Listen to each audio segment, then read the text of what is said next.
like everybody else does. Forget about your friends, they don't care where we go. If they do, we'll get lost in a crowd of people.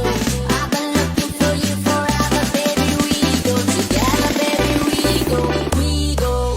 In this crazy world of choices, I've only got a few. Either you're coming with me, or I'm coming with you. 'Cause I finally found you. I finally found you.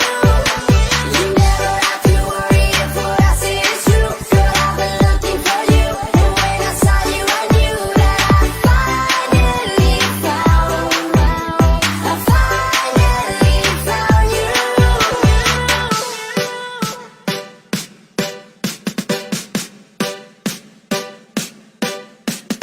Rizka Ayuba Remix. You know I'm gon' get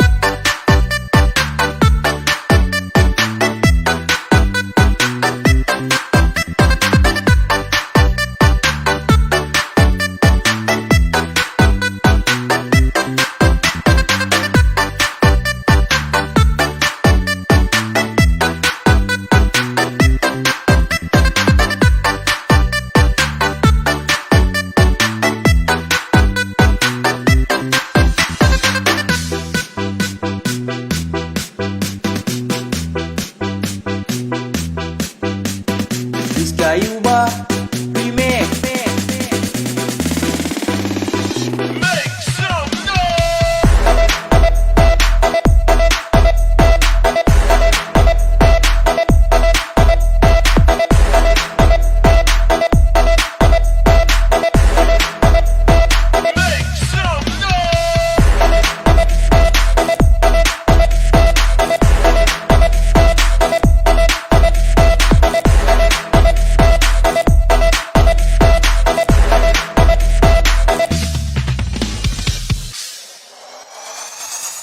You know I'm gon' get you, yeah.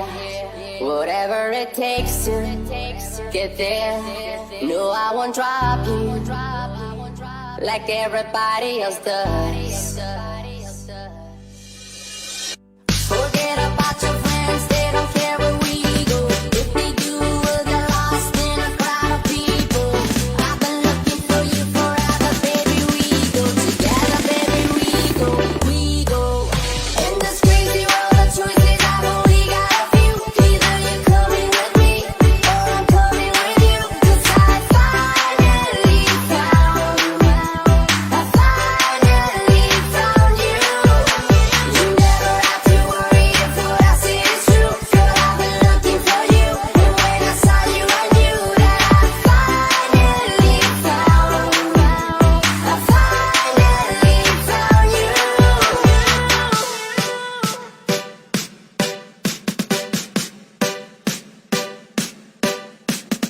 Rizka Ayuba Remix.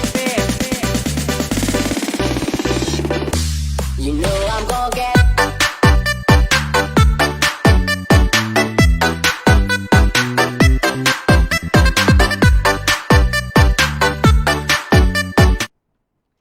Hai, Assalamualaikum warahmatullahi wabarakatuh. Waalaikumsalam Apa warahmatullahi sibuk? wabarakatuh. Okey. Apa khabar Fiza? Alhamdulillah. Hari ni berapa bulan Fiza? Hari ni 13 Safar. Itu wah, bulan Islam terus. Kau tadi masa kau tanya kan? Okey. Jadi saya ingat. Ya, saya suka test kan. Suka test kat Alah. kawan. Ingat tak bulan Islam ni kan? So hari ni dah 1 hari bulan Oktober, 13 Safar kan. So insyaAllah kita Fiza tadi pun ingatkan saya kita dah berada di dalam kuarter ketiga. Dalam tahun 2020 ya, ni. so adakah bisnes kita mencapai matlamat kita ataupun bisnes kita masih banyak lagi perlu penambahbaikan. Jadi kita sama-sama reflect melalui perancangan yang telah pun kita rencanakan. Jadi hari ini saya dengar Fiza nak berdiskusi mengenai planning. Ya, betul tak? Ya, betul. Okey, tahun ni kan Sifu rasa Ya, ya. macam cepat sangat masa berlalu. Tiba dah bulan 10. Banyak dosa kot. Yang masalahnya badan dia naik. Duit tak ada naik je. Oh, ya, badan naik tak apa. Okey, so kita dah masuk kuarter ketiga. Ya, ya, okey. Dah masuk dah kuarter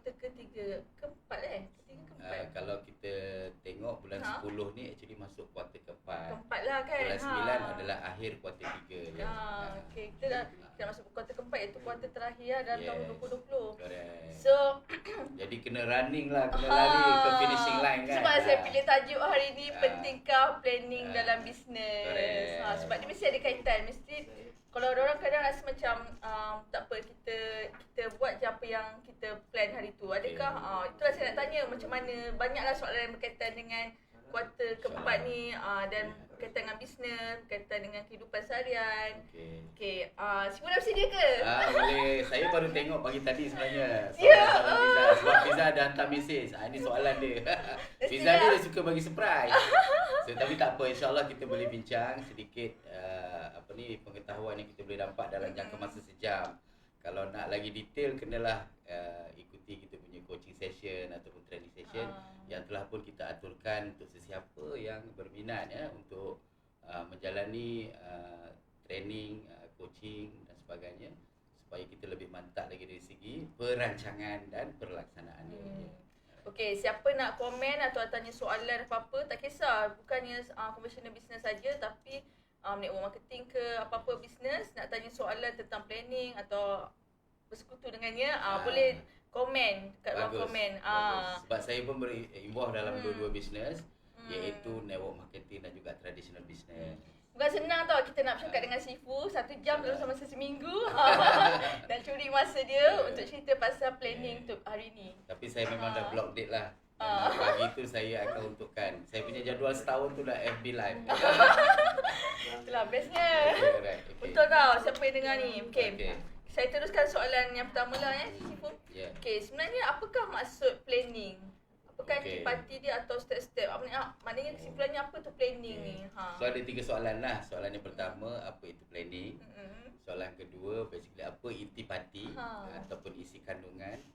Yang ketiga adalah step dia kan. So kalau kita cakap pasal planning tu dari segi bahasa adalah perancangan. Perancangan. Tetapi kita perlu ingat perancangan tanpa pelaksanaan tidak akan berlaku. So setengah orang planning pun tak ada, Fiza. Jadi kalau kata dia nak membuat pelaksanaan pun tidak tepat sebab dia tidak melaksanakan ikut planning. Okay, so ada orang ada planning tetapi tidak ada pelaksanaan. So ada dua kategori kat sini. Orang yang tidak ada planning langsung dan orang yang tidak mempunyai tidak melakukan pelaksanaan walaupun ada planning. Okay, so dari segi bahasa planning itu adalah perencanaan. Tapi dari segi definasi, saya kategorikan dalam bisnes ni ada 3 lah, Fiza. Senang untuk kita tengokkan. Yang pertama sekali dari sudut bisnes, Fiza. Okay, dari sudut bisnes, bila kita bercakap dengan planning, dia related dengan business planning. So, Fiza pernah buat business planning kan? Pernah. Sekarang dah buat lah kan? So, business planning ini adalah berkenaan dengan hala tuju company. Iaitu kita akan melakukan satu proses di mana kita akan determine the strategic direction of the company. So kat situlah kita membuat planning dari segi business plan. Sebab kalau kita tidak punya business plan, sudah tentu kita tidak boleh grow. Sudah tentu kita tidak boleh fokus. Yang paling penting kita tak boleh fokus lah sebab kita tak ada hala tuju yang tepat. So kita tidak mempunyai, kita tak boleh ada penambahbaikan kerana kita tak tahu pun kat mana kita berada dari segi status of the company kan. Dan banyaklah maknanya bila kita tak ada planning, kita tak akan ada kawal selia yang sebenarnya, dan juga kita tidak akan ada penambahbaikan ya. So kat situ dari segi bisnes, maknanya dari segi bisnes kalau katalah kita nak set up company, kita mesti ada hala tuju, mesti ada strategic direction of the company yang mungkin akan kita review dari tahun ke tahun. Itu satu. Yang kedua adalah dari segi execution, operation ya. Yang kedua dari segi operation, maknanya company dah ada business plan. So yang kedua adalah dari segi operation execution. Maknanya operation execution ni setiap company mesti mempunyai annual planningnya, Fiza. Okay.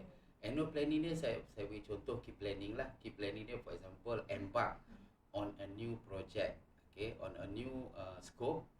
For example, a new scope katalah untuk mendapatkan principal, mendapatkan prefab house for example kan. So adalah new scope yang kita nak lakukan pada tahun ini. So itu key planning dia. Okay, Okey, kemudian daripada key planning itulah kita akan translate dari kepada key planning untuk kita punya bulanan, monthly key planning kita. So bulan ni kita nak buat apa umpamanya. First step of course kita akan screen, kita akan sort dan kita communicate dengan kita punya principal lah. Principal katalah berada di China, so kita keluarkan ataupun kita mulakan dengan komunikasi, kita mulakan dengan perbincangan, negotiation dan sebagainya. Kemudian daripada key planning dalam bulanan itulah kita translate into kita punya key action plan yang kita buat setiap minggu. Untuk support kita punya planning saja tanpa execution susah kan, sebab tu kita ada action plan kita, weekly action plan, yang mana setiap weekly action plan tu selalunya orang akan translate into daily things to do. Daily things to do kan. So setiap hari dia ada. So kat situlah di mana execution planning itu penting untuk sebuah company beroperasi dengan mantap, ya. Maknanya mencapai apa yang business plan yang telah kita pun rencanakan tadi. So kita ada business plan, kita ada operation plan ataupun execution plan. Dan yang ketiga adalah kita mesti harus mempunyai project planning ataupun kita panggil sebagai activity planning. Kalau benda tu kecil kita panggil activity lah. So kalau benda tu besar kita panggil project. Kerana apa Fiza? Kerana kalau kita dah dapat project tapi kita tak mempunyai planning yang mantap, selalunya kita akan tersasar. Okey, bila kita bercakap pasal planning ni, tadi Fiza ada bertanya mengenai intipati planning. Intipati planning ni ada, saya boleh kategorikan sebagai 4 lah ya. So yang pertama sekali adalah objektif. Kalau projek tu, apakah objektif ada projek? Kan? So itu yang pertama. Yang kedua adalah dari segi resource. Dari segi resource lah. Resource maknanya berapakah resource yang required untuk menjalankan projek itu dan apakah kemahiran yang diperlukan untuk menjalankan projek itu. So kat sini bila cakap pasal resource bukan hanya cakap pasal number, tetapi juga kemahiran yang diperlukan dalam setiap peringkat. Maknanya kita mencari right person for the right job. Mencari orang yang betul untuk melakukan kerja yang betul. Katalah dia kemahiran dia dalam bidang for example arkitek, kalau kita bagi dia buat civil mungkin tak berapa tepat lah kan. Kan sebab civil ni ada foundation dia, ada structure dia dan sebagainya kan. Arkitek dia je sebahagian design saja kan umpamanya kan. So itu yang kedua. Yang ketiga of course adalah timeline. Kalau projek tu 6 bulan, kita mesti siap 6 bulan Fiza. Kalau kita tak boleh siap 6 bulan, maknanya kita akan kerugian. As simple as that. Jadi macam mana kita nak memastikan bahawa projek kita siap 6 bulan? Ada pelbagai cara lah. Sebab tu kita first kali kita planning. Bila kita planning kita tahu, ya. Dan daripada planning tu kita akan develop the sequence of activity. Selalunya kalau project planner, projek-projek besar dia mempunyai project planner ataupun project scheduler. So project scheduler tu dia akan develop the schedule dengan mengetahui work process ataupun process flow. Katalah nak buat projek tu, for example, dia daripada yang pertama for example dari segi design atau engineering. Lepas design engineering habis, of course akan start procurement. Okey, lepas procurement akan bermulanya construction. Lepas construction barulah mungkin ada commissioning dan juga handover. So depending on the magnitude of the project lah. Tapi project planner dia akan ada sequence of activity tu. Jadi kat situ kita akan map. Boleh tak 6 bulan yang telah diberikan oleh klien? Kalau 6 bulan itu tak boleh buat dan kita jumpa dengan klien, kita justify. Sudah tentu klien mungkin boleh menerima. Kan dan sebagainya lah. Kat situlah maknanya kita perlu negotiate dengan customer. Kalau katalah projek tu kita boleh meet dan tak ada isu lah. Tapi kalau kita tak boleh meet dan kita kena discuss internally, apakah perkara dan faktor yang boleh kita lakukan agar kita boleh meet. Sama ada kita nak tambahkan resources ke ataupun kita nak tambah machinery ke. Kalau kita tambah resources dengan machinery, adakah still within the budget? Sebab itulah planning penting Fiza. Kalau semua tidak terletak pada planning, kita tak boleh tengok. Kan kita semua dalam kepala, oh kita boleh buat kan, tapi sebenarnya kita tak ada time untuk, kita tak ada cara untuk kita tweak mana yang boleh kan? So kat situlah sebenarnya kalau kita ada planning, senang untuk kita kawal selia dengan cara kita melakukan kepelbagaian dari segi strategi ataupun approach kita. So itu yang ketiga. Dan yang keempat of course adalah requirement. Kita kena meet project requirement lah. saya selalu tekankan kepada tim saya semasa saya dalam projek, kita kena fit for purpose. Fit for purpose ni maknanya kita meet just enough to meet the requirement. Itu culture tu kena ada, sebab kita tak nak over design. Selalu orang cerita over design tu bagus. Sebenarnya over design pun boleh menyebabkan sesuatu projek, satu design itu lemah. Sebab kadang-kadang over design in one area tapi under design in another area. So kita kena fit for purpose, maknanya meet the requirement dari segi apa? Pertama dari segi safety, yang kedua dari segi technical. So safety dan technical kena meet, barulah kita sebagai projek mempunyai integriti yang cukup, yang professionalism yang lengkap. So itu dari segi projek. Sebenarnya tadi Fiza, planning kita ada 3, dari segi business iaitu hala 7, dari segi operation iaitu execution of the company, dan yang ketiga adalah dari segi projek. Itu tiga aspek yang perlu kita lakukan di dalam company kita. Samalah company kita pun konsultansi pun sama juga. Betul. Tapi saya tak habis lagi jawab Fiza. Oh ya, okey lagi. Sebab Fiza tadi step kan. Step tu maksudnya kita kena tahu work process. Tadi dalam projek saya cerita work process kan. So maknanya kalau kita tak tahu business work process kita, sukarlah untuk kita buat planning. Sebab tu kita perlu orang yang mahir untuk coach kita. Katalah kita di dalam bisnes membuat roti for example kan. So kita perlu tahu apakah bahan-bahan yang required, bahan-bahan mentah yang required, sampailah central kitchen tempat kita memasak, apakah ramuan, apakah temperature yang digunakan, apakah bahan-bahan yang digunakan dan sebagainya kan. Dan kemudian barulah packagingnya ataupun peringkat storage-nya, requirement dia hinggalah kepada delivery. So maknanya kita kena tahu proses tu supaya bila kita membuat planning, planning kita tu mantap dan lengkap, dan kita tak overlook anything. Samalah kalau kita buat projek renovation rumah pun sama juga. The first thing kita akan buat site visit, site survey, kan. And then kalau tak ada drawing, kita akan buat drawing baru. Kalau tak ada, kita just verify dan validate the drawing lama, dan seterusnya lah sehingga kita hand over kepada klien. So step-step tu kita kena tahulah. Kalau dari segi business pula, itu dari segi projek Fiza. Kalau dari segi business pula, first kali kita buat SWOT kita.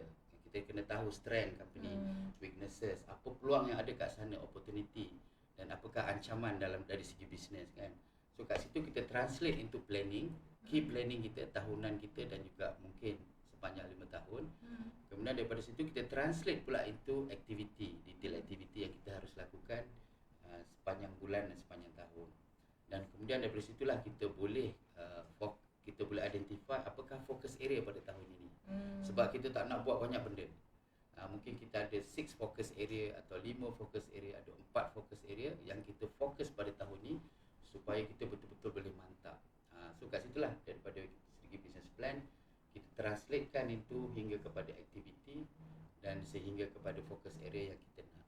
Kemudian dari segi company operation, maknanya itu normal day to day lah. Maknanya apa yang kita nak laksanakan at the company level, yang mana setiap bulan kita akan ada management meeting yang kita panggil sebagai management committee meeting, yang kita discuss the performance of the company.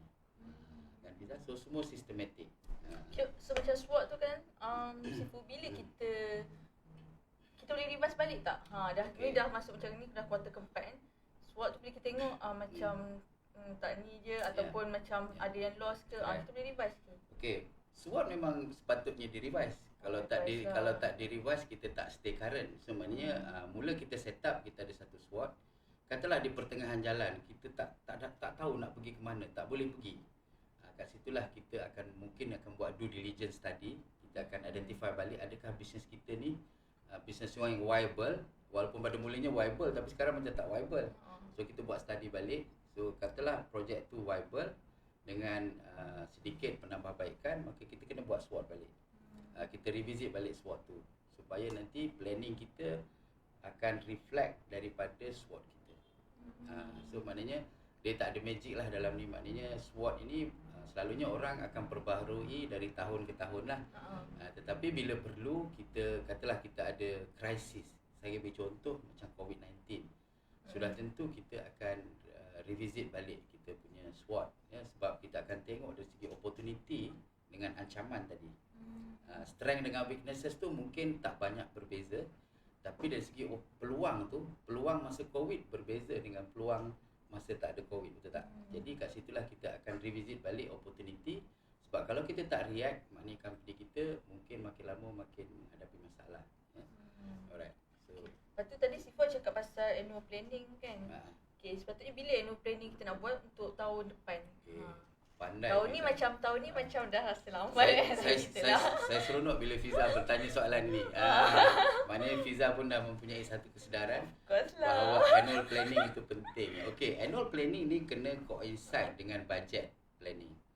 So selalunya company-company besar dia memanggilnya sebagai annual budget and planning. Annual budget sebab dia dua-dua beriringan. Maknanya bila kita ada plan, kita ada aktiviti, sesuatu tu akan reflected dalam kita punya budget. Okey. So masa yang sesuai adalah start daripada bulan 9. Maknanya daripada kuartal 3 lagi. Tapi kalau company yang kecil tak apa kalau kita buat dalam kuartal 4. Kita boleh buat dalam bulan 10 atau 11 atau even bulan 12 pun. Tapi jangan sampai bulan Januari. Sebab bulan Januari kita dah kena start execute. Macam saya cakap tadi, planning saja tanpa execution tak akan jadi. Tapi ada juga yang membuat planning yang sampai kepada Januari dan Februari. Itu mungkin kadang-kadang tidak dapat dielakkan kerana dia melalui satu proses birokrasi. Maknanya bila kita kat working level kita buat and then sampai kat top management kita dapat approval dan sebagainya. Tetapi selalunya company walaupun belum dapat approval mereka dah start execute. Sebab banyak business as usual. Business as usual maknanya perkara-perkara yang mereka lakukan seperti biasa, as normal business. So benda tu akan berjalan. At the same time they have that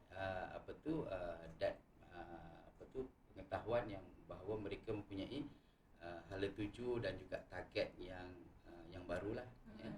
So boleh, tapi company kecil saya cadangkan kuartal 4 memang kita kena buat supaya the following year tu kita dah ready untuk untuk execute. Kita ada bulan pertama, bulan kedua kita dah gear up untuk meet kita punya expectation. Saya tanya sikit boleh tak? Boleh. Contoh macam annual planning and budget tu, adakah kita based on budget kan? Contohnya kita tak habis annual lagi. Kita pun tak tahu berapa profit kita dapat untuk akan tahun depan. Jadi macam mana kita? So kita akan, kalau company tu dah lama, kita berdasarkan track record. Berdasarkan track record dan juga berdasarkan penambahbaikan estimated potential earning kita dan potential profit kita dengan skop yang baru. So maknanya kita ada yang lama dan yang baru. So dari situ kita akan set kita punya target. So memang dari segi target for example, kita kena lihat ada dua aspek kat situ. Sebab tu company banyak dia menghadapi masalah dari segi market share. Saya bagi contoh mungkin semasa dia masuk bisnes dia very specialized. Saya cerita pasal prefab tadi kan. Prefab ni satu yang baru di Malaysia Prefab rumah kan yang datang daripada Thailand, daripada China kan. Satu yang baru. Mungkin market share mungkin kita ada let's say 5 company sekarang ni di Malaysia atau 10 company. Tapi selepas 2 tahun, 3 tahun, 4 tahun, kalau kita tak buat apa-apa, kita sedar-sedar market share kita dah makin kurang. Sebab apa, dah banyak company membuat prefab house ni. Jadi apakah yang perlu kita buat? Yang perlu kita buat dalam target kita adalah penambahbaikan.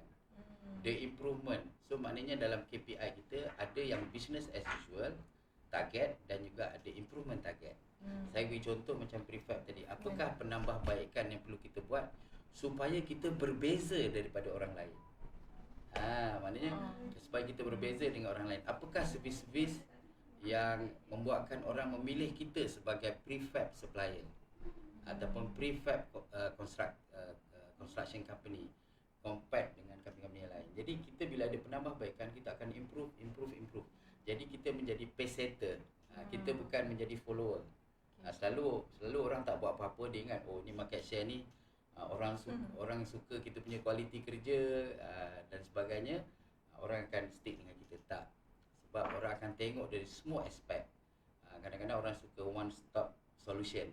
For example, prefab tu maknanya sampai kat sini, kemudian sampailah installation, sampailah handover dan sebagainya kan. So kat situlah sebenarnya market kita akan hilang jika kita tidak ada penambahbaikan. Jadi target kita mesti ada dua, iaitu business as usual dan juga penambahbaikan ataupun improvement. Kalau dalam planning tu kita cerita semua ke? Kita plan marketing? Yes, semua aspek kita semua plan. aspek. Sebab tu bila kita buat annual planning, sebab tu company kita Top Gun Consultancy ada menawarkan iaitu BIP package, BEP package, iaitu kita boleh facilitate program seperti annual planning and budget. Mungkin kita boleh buat 2 hari 1 malam atau kita boleh buat 3 hari 2 malam, di mana kat situ kita memanggil key people dalam setiap department. Umpamanya orang finance akan membuat financial planningnya. Okey, orang project akan membuat project planningnya. Orang corporate akan membuat corporate planningnya. So masing-masing akan membuat planningnya. Marketing akan buat marketing and sale-nya. Jadi kat situlah masing-masing akan buat planning dan kita combine adakah matlamat tu kita boleh capai dengan semua planning yang ada tu, iaitu maknanya planning tu boleh support the company group wide punya planning. Kan, so semua memainkan peranan dan kat situlah kita adjust dan kita berinteraksi antara department ke department supaya ada sinergi kat situ dan akhirnya kita bergerak sederap untuk membantu company mencapai matlamat. Sebab itulah penting untuk kita membuat annual planning, kita buat away day. Jangan buat kat dalam office. Kalau buat dalam office, selalunya kita akan buat kerja-kerja lain. Jadi kita selalunya akan pergi ke satu, for example, satu hotel ke, satu motel ke. Dan kat situ kita kumpulkan focal person dan kita buat annual budget and planning. Dan kalau boleh kita dah buat budget awal-awal, cuma bila masa facilitation tu kita just fine tune sana sini saja. Sebab budget ni dia tedious sikit. Maknanya kita ambil daripada previous year punya pengalaman dan kita tengok apakah hala tuju kita untuk tahun selepas itu atau tahun depan, dan kat situlah kita akan fine tune berdasarkan finalization of the planning yang kita buat masa away day tu, masa annual budget and planning tu. Sabar rasanya nak buat. InsyaAllah kita akan buat. Kita buat bila Fiza? Itulah saya target bulan 11 lah. Bulan 11. Target kena ada date tu. Itulah. Kalau tidak nanti jadi bulan Saya 12. selalu kasih dulu sebab kita ada Okay. COVID kan. Jadi saya nak tengok tu dulu keadaan tu. Alright. Okey, wow. Apa soalan satu ni je banyak saya nak tanya. Ada lagi. soalan ke? Kat sini tak ada lagi. Okay, jadi kalau ada soalan sila soalan jangan malu-malu kan. Sebab saya hanya berkongsi melalui pengalaman saya dalam bidang korporat dan juga dalam network marketing. So dua-dua mempunyai sebab kenapa kita perlu planning. Network marketing pun sama juga. Maknanya kita kena perlu kalau sesiapa yang menghadiri seminar saya dan OAD saya akan basically coach bagaimana kita nak mencapai target dan impian kita, iaitu kita merealisasikan impian kita. Sebab apa? Sebab selalu orang tanya, you have to have a big why kan. If your big why is not big enough, you won't get you punya dream. Memang betul, tetapi impian dan dream itu kita kena translate into planning, dan daripada planning itu kita translate into pelaksanaan, barulah kita dapat hasil dia. Dan kita akan macam network marketing, katalah kita nak capai 1 juta dalam masa setahun. Jadi kat situ kita kena work backward lah. Maknanya kita kena tengok apakah planning kita untuk mencapai 1 juta dalam masa setahun. Daripada planning itu kita translate into apakah aktiviti-aktiviti yang harus kita buat bulanan dan harian sehingga kita boleh dapat 1 juta. So kat situ ada leading activity dan juga ada lagging activity. So leading activity macam for example kita buat demo sehari satu, for example. Itu adalah aktiviti yang kita buat supaya kita dapat 1 million setahun tadi. So itu contoh dia lah Fiza. So semuanya ada, network marketing pun ada dan traditional business pun ada planning dia. Alright. Okey, saya tanya soalan seterusnya. Adakah semua perkara perlu plan?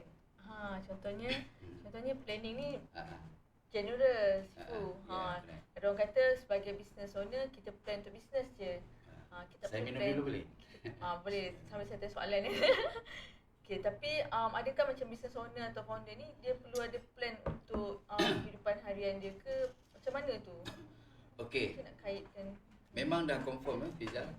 Setiap perkara yang kita buat mesti ada plan. Maknanya kat situ business pun mesti ada plan, personal pun ada plan.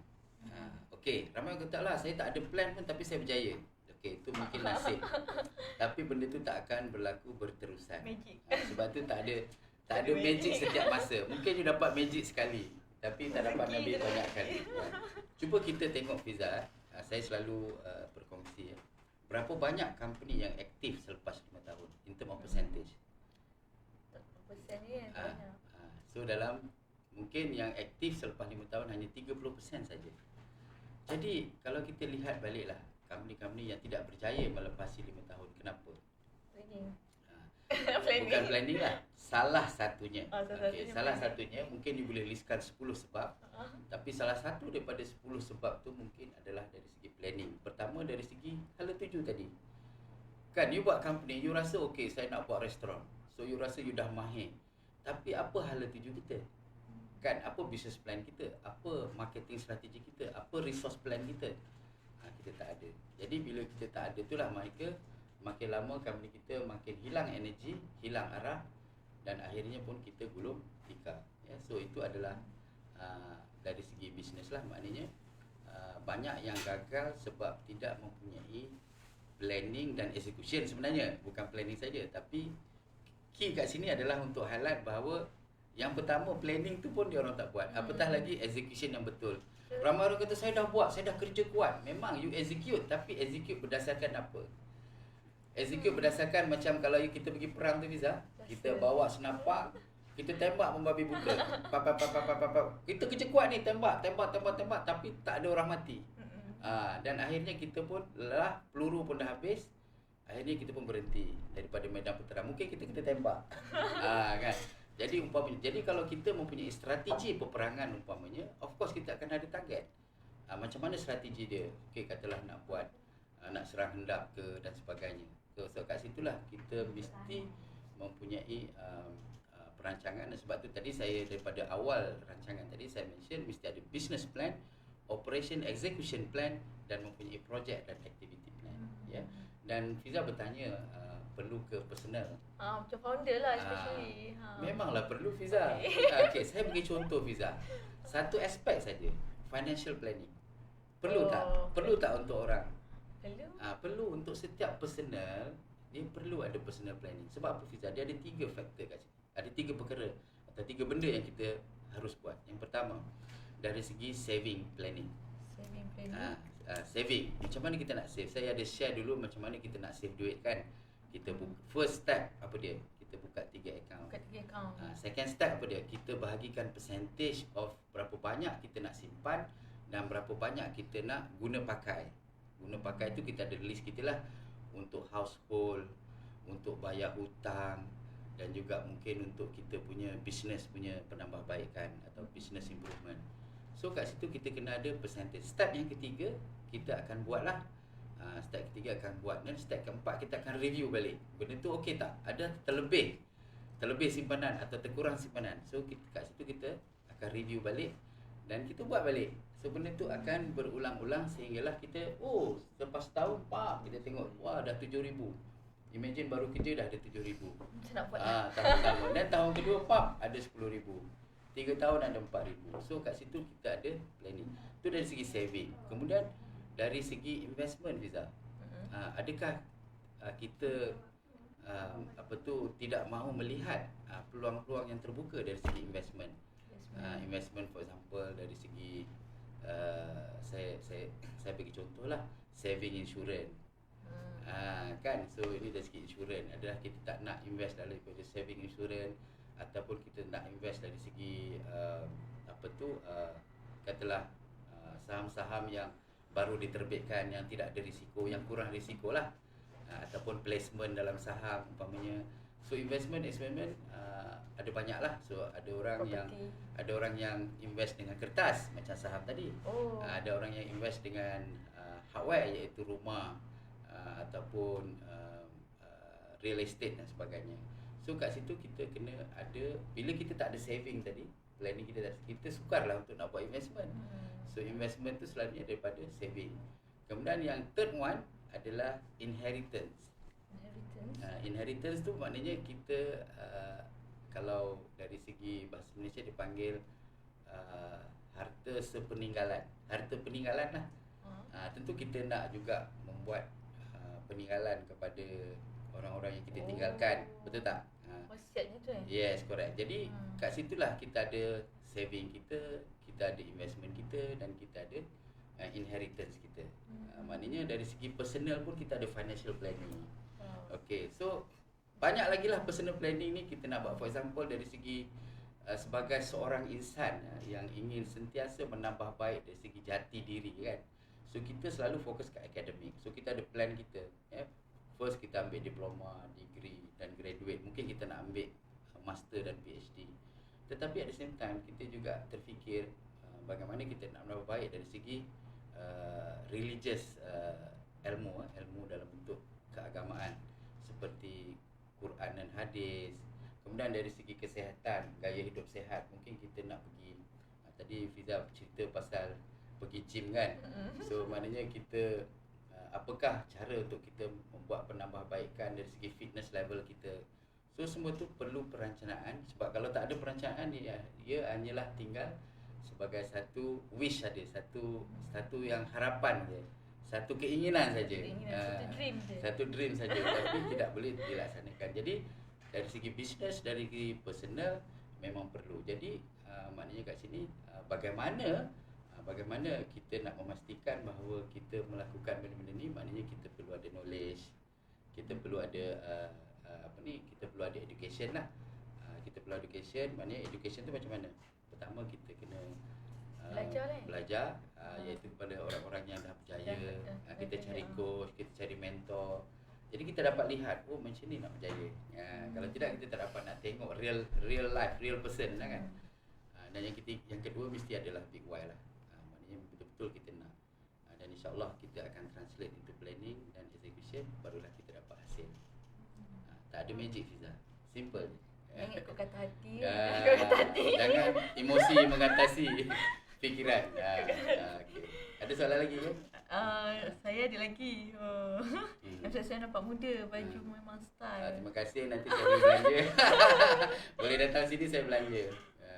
Okey. Sejauh mana penting sebab soalan saya tadi, penting ke planning dalam bisnes? Sejauh mana penting planning dalam bisnes? So tadi saya dah cerita bahawa planning tu perlu kan, dan apa jenis planning yang ada. So saya nak bercakap dari sudut kesilapan lah, boleh tak? Boleh. Minggu lepas ingat tak kita bercakap mengenai kesilapan? Okey, apa kesilapan company? Fiza buka buku. So yang pertama kesilapan pertama, company dia tak fokus. Okey, kenapa dia tak fokus? Dia tak fokus kerana salah satu sebabnya, bukan saya kata semua kerana tidak mempunyai business planning. Bila tak mempunyai business planning, dia tidak mempunyai hala tuju. Bila tak mempunyai hala tuju, dia mudah dan goyah dari segi fokus. Betul tak? Kalau kita katalah belayar di lautan yang luas, bila kita tidak tahu hala tuju yang tepat, maka kapal kita pun pergi ke merata-rata tempat. Mungkin sampai tapi lambat daripada orang lain. So yang kedua, tak grow. Kesilapan yang kedua kami adalah tak grow. Kenapa tak grow? Tak grow kerana pertamanya company tu buat bersama je. Founder ataupun owner tu berpendapat bahawa kepakaran tu sudah cukup. Jadi tak perlu maknanya mempunyai planning dan sistem yang mantap. So dia berdasarkan kemahiran dia. Kan, so tak grow. So planning juga associated dengan company yang tak grow. Yang ketiga, tidak ada perubahan. Tidak ada penambahbaikan. Maknanya kat sini bila kita tak ada planning, kita tak tahu kat mana sebenarnya kita berada. Adakah kita berada di landasan yang betul? So katalah bila kita ada planning, kita tahu kita dari segi time kita meet atau tidak, kan? Ataupun dari segi quality adakah kita meet atau tidak? Dari segi requirement kita meet atau tidak? Jadi kalau katalah kita tak meet, jadi kat situlah senang untuk kita membuat recovery ataupun penambahbaikan. Kan? So sebab tu ada banyak company tak buat penambahbaikan. Yang keempat kesilapan adalah kawal selia lah. Saya panggil sebagai performance monitoring. Banyak company tak buat performance monitoring, betul tak? Jadi macam saya selalu cakap lah, company kecil macam mana pun dia kena monitor. Lagilah kena monitor. Yes, weekly kena monitor, monthly kena monitor, kena ada meeting. Online ke offline ke, tapi religiously dia macam kalau dari segi hukum tu wajib lah. Kod-kod wajib lah, maknanya tak boleh ditinggalkan. Kalau ditinggalkan tu berdosa. Macam tu lah. So itu dari segi kesilapan yang keempat, iaitu performance monitoring. Maknanya kalau kita tak ada planning, macam mana kita nak monitor? Kan kat mana kita, sekarang berapa persen projek? Kita dalam 50% anggaran. Tapi sebenarnya kita tak ada. Sebab dia kalau buat projek schedule visa, siapa yang biasa dengan projek, dia akan ada project weightage. Okay, for example, engineering hanya constitute maybe about 15%, 15% dari overall project. So maknanya kalau kita tak ada weightage yang tertentu, milestone yang tertentu, maka kita tak tahu berapa banyak percentage completion of the project. Jadi perbualan kita, discussion kita jadi tak bermanfaat. Okay, sebab tu penting untuk kita ada project planner. Kalau projek tu besar lah, kalau projek tu kecil, cukup untuk kita mengetahui step dan fasa-fasa dalam projek. Ya. So itu yang keempat tadi, iaitu performance monitoring atau kawal sila. Dan yang keempat adalah dari segi komunikasi. Yang ni ramai orang actually tak buat pun. Tapi benarnya mudah. So jarang buat engagement. So monthly meeting, weekly meeting tu adalah part of engagement sebenarnya. Kat situlah kita berkomunikasi, sama ada kita meet kita punya target, meet hala tuju kita ataupun tidak. Jadi komunikasi tu selalunya dia tanya, selalunya company, even company besar pun selalu memberi feedback pada saya, Saiful, saya punya working level ni memang tak boleh follow kita orang. Kita orang laju, dia orang slow, dia orang lembab, semua tak boleh buat. Kan saya pun mula-mula saya dengar tu saya terfikir, takkanlah masa kita select dia orang tu, kita tak select berdasarkan kemampuan dan kebolehan mereka untuk membawa job dan skop yang diberikan.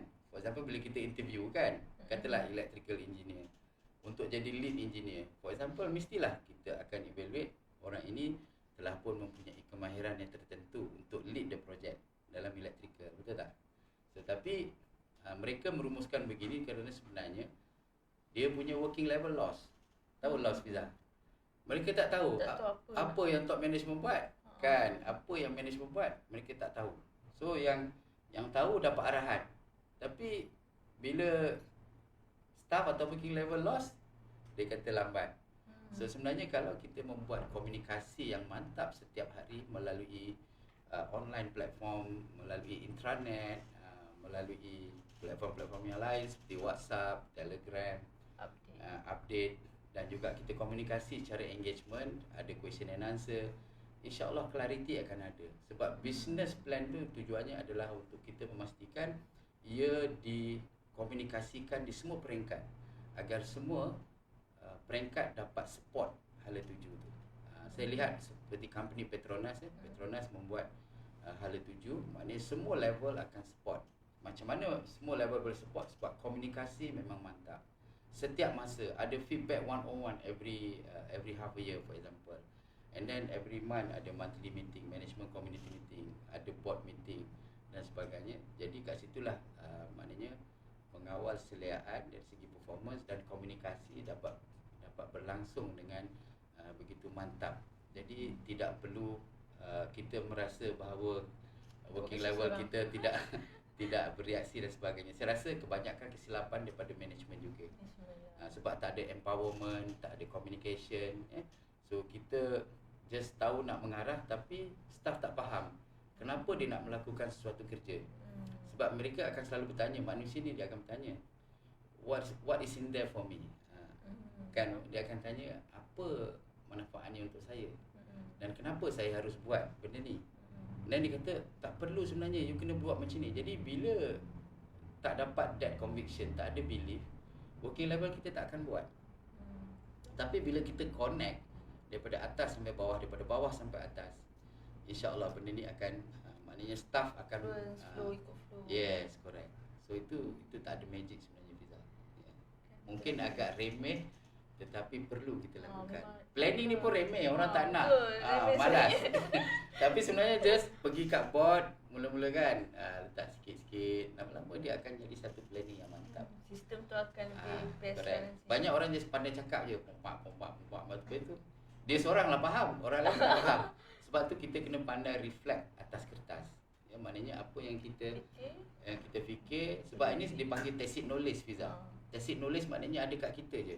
Orang lain tak ada. Jadi macam mana kita nak make sure orang lain dapat, kita translatekan tacit knowledge tu atas kertas supaya orang boleh lihat dan orang boleh laksanakan.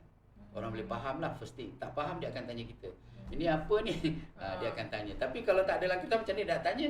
Tak boleh nak tanya. Simple je Fiza, kan?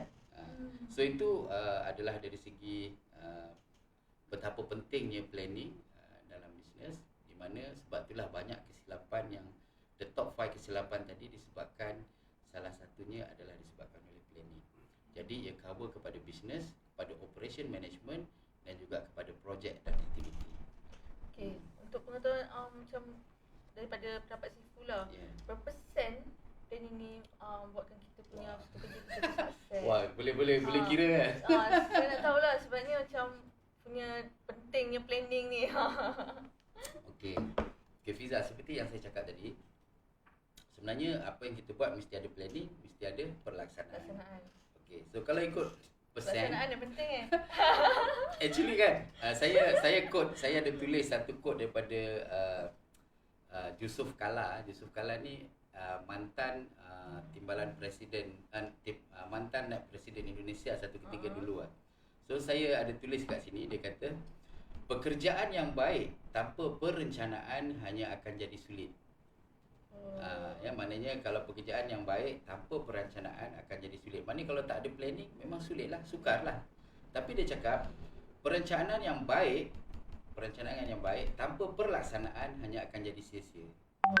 Maknanya kalau kita maknanya kalau kita buat perancangan pun pelaksanaan tak ada, ia akan jadi sia-sia. Jadi kat sini saya nak katakan kita tak boleh nak quantify berapa persen planning dalam dalam kita punya kerja-kerja harian. Tapi dia ada faktor kat sini Fiza. Kalau kita nak berjaya, okey, dan berjaya tu berterusan, kita mesti mempunyai planning dan execution.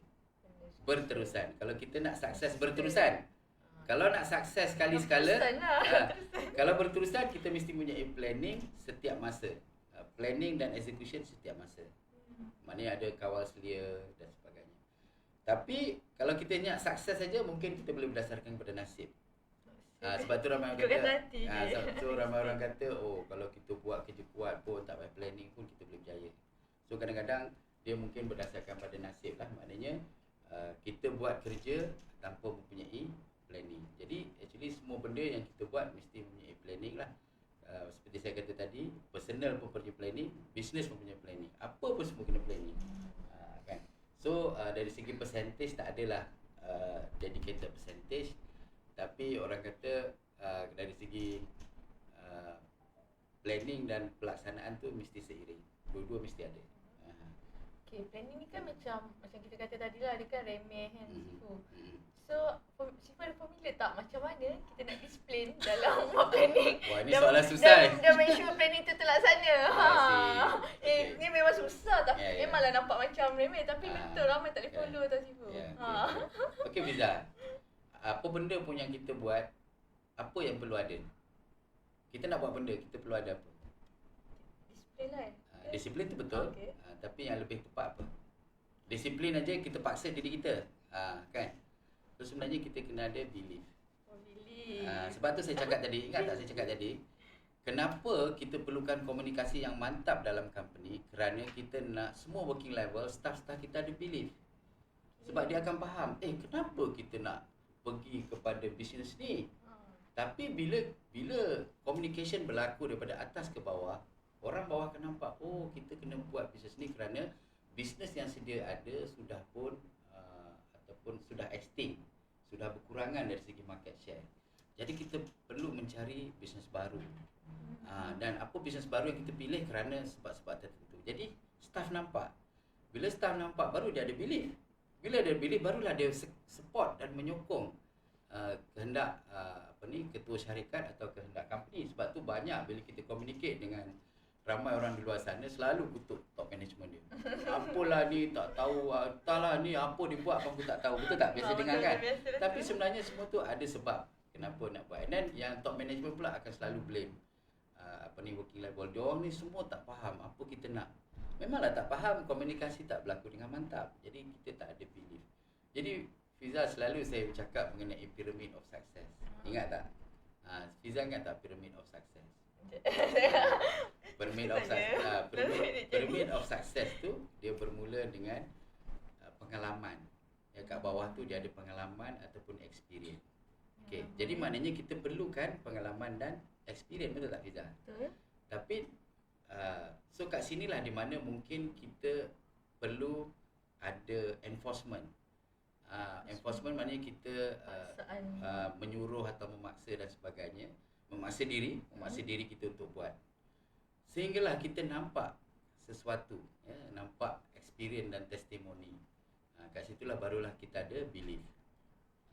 Bila kita dah buat, kita nampak some testimoni, bunga-bunga kejayaan, barulah kita ada belief. So bila kita ada belief tu, barulah kita akan start buat aktiviti ataupun action tu dengan mantap, tidak berbelah bahagi lagi. Sehinggalah kita mendapat hasil. Jadi kat sini bila kita bercakap pasal disiplin, tentu Fiza masih ingat lagi kan, dia ada 3 perkara.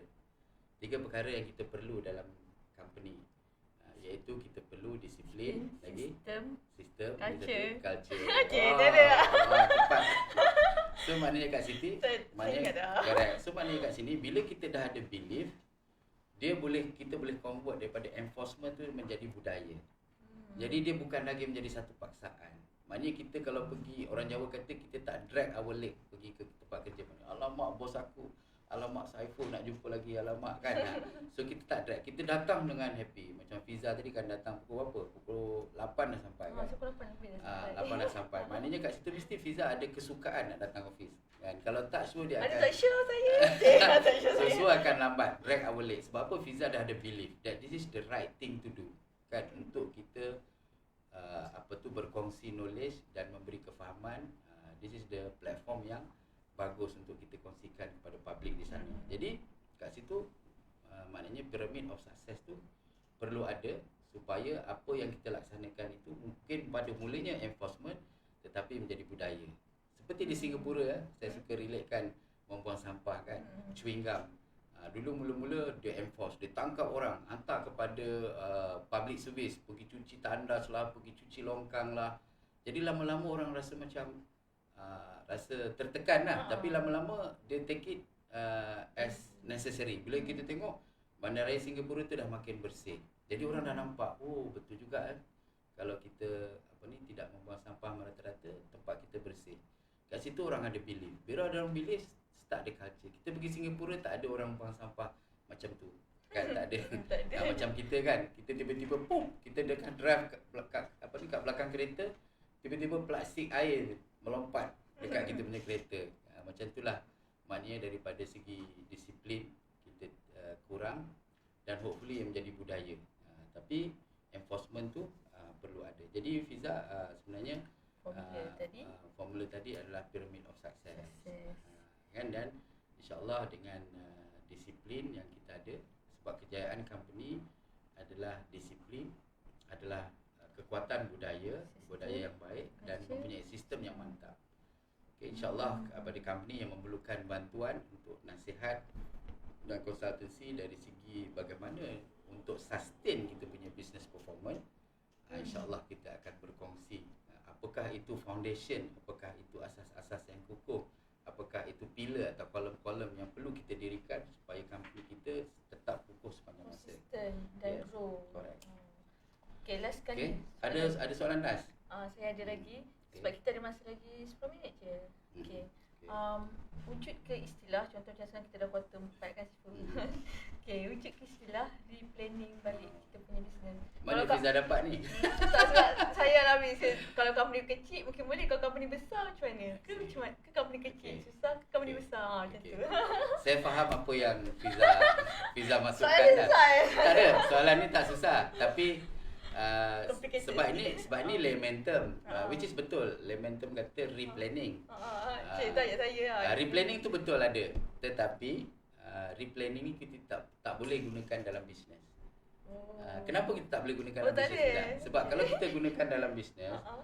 jadi nanti orang suka-suka buat replanning. So kita tak boleh bezakan antara initial planning dengan current planning. Padahal dah diubah 100 kali. Sebab apa tak kita ubah? Kalau ubah sebab maknanya kita betul-betul tak boleh meet sebabkan sesuatu sebab, okey. Tapi banyak orang replan sebab apa? Sebab dia tak buat. Dia tak buat, lepas tu dia replan. Dia tak buat, dia replan. Dia tak buat, dia replan. So itu bahayanya, sebab tu kita tak panggil replan.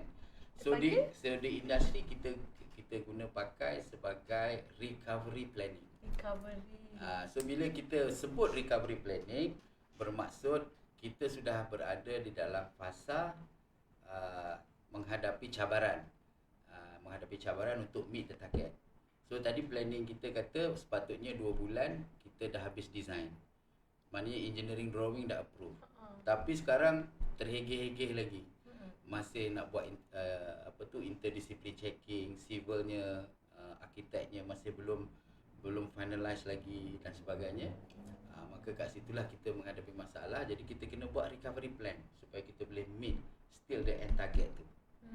So kita adjust lah, kita tweak lah mana-mana yang boleh. Nak tambahkan resource ke, atau nak minta klien tambahkan time ke tanpa ada cost, ataupun whatever lah. So kita akan tweak kat situ. Jadi planning tu penting, Fiza. Maknanya kita tak boleh suka-suka patah balik asal replanning balik. So kita akan buat recovery plan. Saya selalu kalau saya sebagai customer, saya akan selalunya bila dia present, bila kontes-kontes memang ada lambat. Bila lambat saya kata okay, what is your recovery plan? So dia akan tergagap-gagap lah kat cerita. Dan saya kata okay, don't worry, you go back, you deliberate, you brainstorm and come back with your recovery plan. So dia pun datang balik, dia kata okay, saya tambahkan machinery, saya tambahkan orang, saya buat itu, saya buat ini, saya expedite dengan cara macam ni, saya tak pakai kapal laut, saya pakai hantar barang pakai kapal udara. So itu adalah recovery activity untuk support recovery plan. So ada istilah replanning, tapi sebenarnya kita guna sebagai recovery plan. Lah, tak panggil planning. Saya ingat Sebab apa macam Fiza? kalau orang tu guna perkataan recovery plan, itu menunjukkan tim itu sudah matang. Tim tu sudah matang menggunakan planning. Tapi kalau tim yang tak pernah guna, dia tak tahu. So dia belajar akan lah ni. Dia akan replan. Kita belajar lagi ni. Ada soalan. So itu dipanggil recovery plan.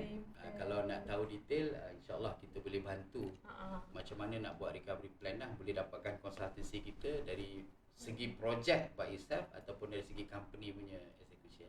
InsyaAllah kita mempunyai beberapa specialist. In fact hari ni kita punya project planning yang baru habis bekerja daripada Arab Saudi. So dia bersetuju untuk bersama-sama dengan kita lah dalam membantu ramai orang dari segi membuat project planning dan project costing. Alright. Okay, itu je lah soalan saya. Ada soalan apa-apa tak? Setengah sampai. Recovery ni. Okay, tak ada soalan je. Wah, Fiza dapat pujian kat situ. Dia setengah sampai. Saya kritikal. Okay. Cepat lagi. Okay, itu je. Okay, cuma nak beritahu kita ada seminar online free Entrepreneur pada 14 November tahun ni. Boleh je, sesiapa je boleh join, tak kisah tradisional ke ataupun network marketing punya business ke, boleh je join. Hello kita punya admin number. Correct. So kenapa kita perlu hadir dalam Entrepreneur ni? Kerana di dalam Entrepreneur ni kita akan berkongsi bagaimana kita nak mengawal selia company kita sehingga berjaya mencapai matlamat dan tujuan kita, ya. So kat situ kita akan cover dari segi the fundamental of entrepreneurship, kemudian key success factor untuk entrepreneur, dan apakah juga aktiviti ataupun planning yang kita harus lakukan supaya company kita akan sentiasa fokus, mempunyai hala tuju, mempunyai penambahbaikan untuk menjadi leader ataupun pace setter, dan juga memastikan staff kita support kita dengan mantap, iaitu dengan cara communication yang mantap. Jadi kalau nak tahu, hadirlah pada seminar ini, ajak rakan-rakan sebab dia free tapi kena daftar lah. Dia online. Dan kepada company yang sekarang ni mungkin menghadapi challenges, bolehlah mendapatkan nasihat daripada kita. Kita mempunyai tim yang cukup untuk membantu dari segi business consultancy. Nak buat business coaching pun boleh, nak buat business training pun boleh, nak buat konsultansi pun boleh, nak facilitate business planning and budget pun boleh, nak facilitate improvement initiative pun boleh. Jadi insyaAllah kita dapat membantu. Ya, so itu Sir Fiza. Cuma tadi saya rangkumkan sedikit lah dari segi planning ni. Dalam layman term, senang saja. Pertama kita plan. Yang kedua kita execute atau kita buat do. So plan, do. Lepas tu kita review balik. Plan, do, review. Okay, dan kita revise. Macam SWOT tadi lah. SWOT tadi kita plan buat. Lepas tu kita execute. Okay, lepas tu kita review balik relevan ke tak. Kalau tak relevan kita revise balik. So benda tu berulang-ulang. Plan, do, review dan revise. Okay, so better korang bersedialah tahun 2021 dah tak lama lagi. Tahun ni nak habis dah. Kalau kita tak ada plan, tak ada budget, tak tahu apa nak buat, so make sure lah korang plan betul-betul. Kalau perlukan apa-apa, boleh je kita advice untuk consult daripada Top Gun Consultancy. InsyaAllah. So Fiza, kalau bukan kita, siapa lagi? Kalau bukan yang ini, yang mana lagi? Kalau bukan sekarang, bila lagi? Okay, itu je. Bye. Assalamualaikum warahmatullahi wabarakatuh. Bye. Assalamualaikum.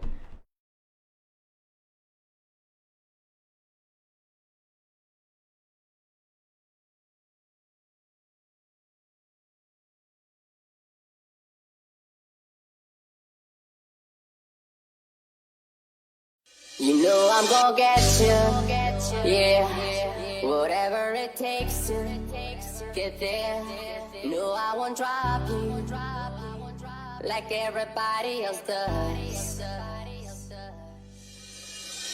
Forget about your friends, they don't care where we go. If they do, we'll get lost in a crowd of people. I've been looking for you forever, baby. We go together, baby. We go. In this crazy world of choices, I've only got a few. Either you're coming with me, or I'm coming with you. 'Cause I finally found. You know I'm gonna get you, yeah. Whatever it takes to get there. No, I won't drop you like everybody else does.